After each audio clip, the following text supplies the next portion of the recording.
Alright guys, we're gonna try something different tonight, how I became a freelancer, aka my boss. So I guess it all starts in high school when you probably had to, or you probably will have to decide what you want to do for the rest of your life, which is a ridiculous concept when you're like just a teenager. I really found a passion with the internet and I really wanted to do something related to that, but also creative. I started doing some research while I was still in high school in 2001. I read about multimedia, and back then multimedia just meant like computers, knowing how to edit sound files, but also movie files, and having a good base with all of these things to go on the web. So I was super happy to have found what I wanted to do. So I was like ready to fill out the forms and get started on my applications to be a multimedia student, whatever that meant. And then when I told my parents, my mom was against it.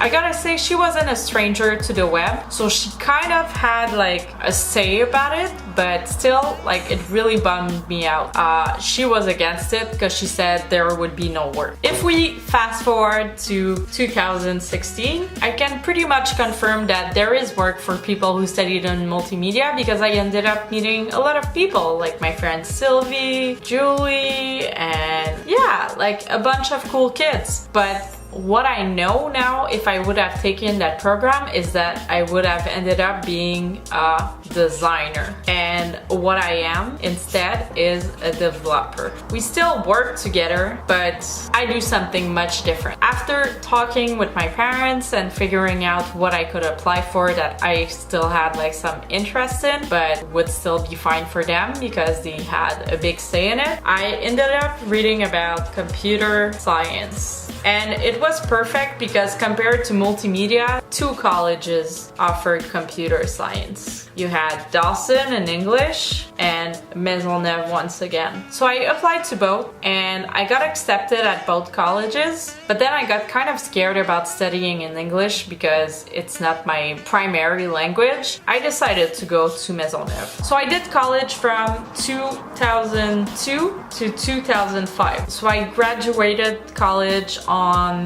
June 2005, I'm pretty sure. And as soon as I got on the market, I started emailing all the agencies. So after 1 month, I got called to do an interview at InPix. I went in for the interview and the project manager, Daniel, was amazing. And as soon as we met each other, we knew that we'd be a great team together. So I ended up working at InPix from about June 2005 to November 2007, something like that. In total, I worked for 2.5 years there.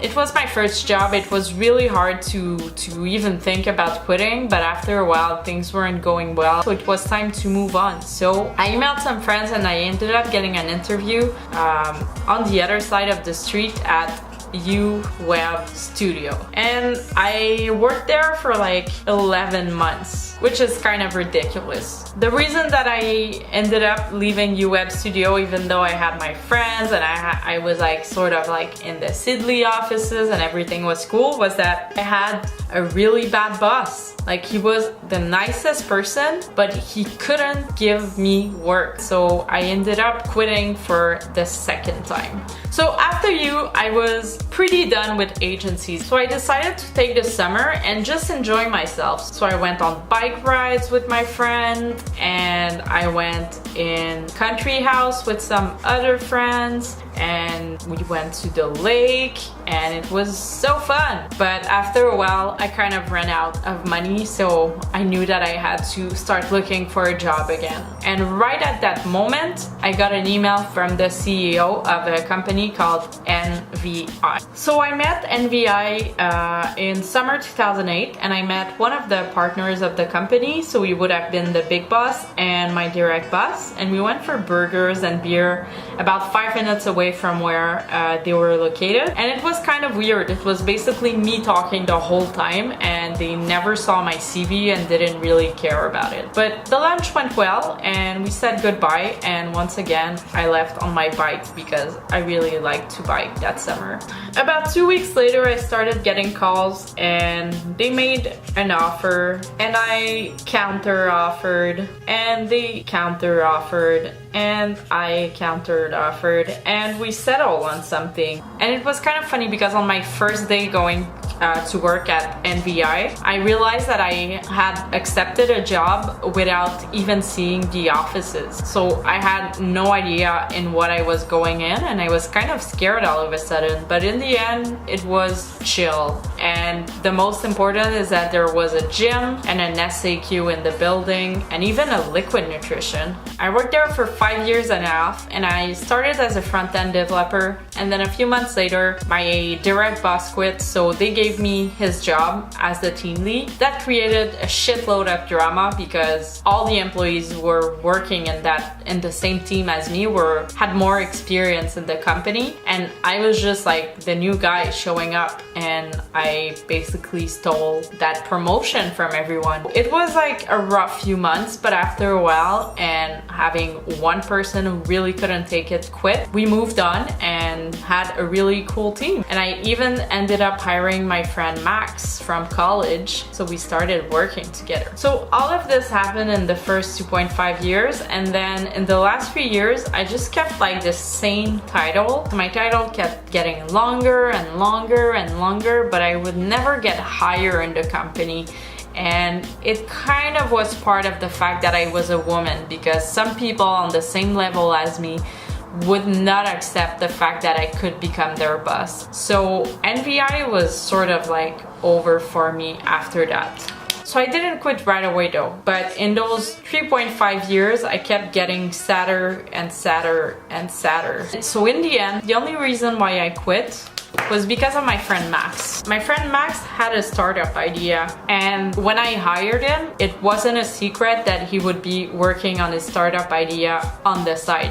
All of a sudden, he got a lot of money for his startup idea and got the chance to like quit his job and do this like full time. So that was super exciting for him. And when he called a meeting with me to announce that he was gonna leave, I was so happy for him. And it's funny because he was so scared to tell me, but no, I was really happy for him. The only thing I realized is that since there was me and I wanted to go up, and then there was Max and he was gonna replace me, since he was leaving, I had no one to replace me. So for the first time, there was no way for me to ever move up in the company. So that's when I decided that I would quit too. So I think I announced my departure 4 weeks later. So finally we get to October 2013, the first day of my new life. So I decided I was gonna make the plunge and become a freelancer, offer my services as a front-end dev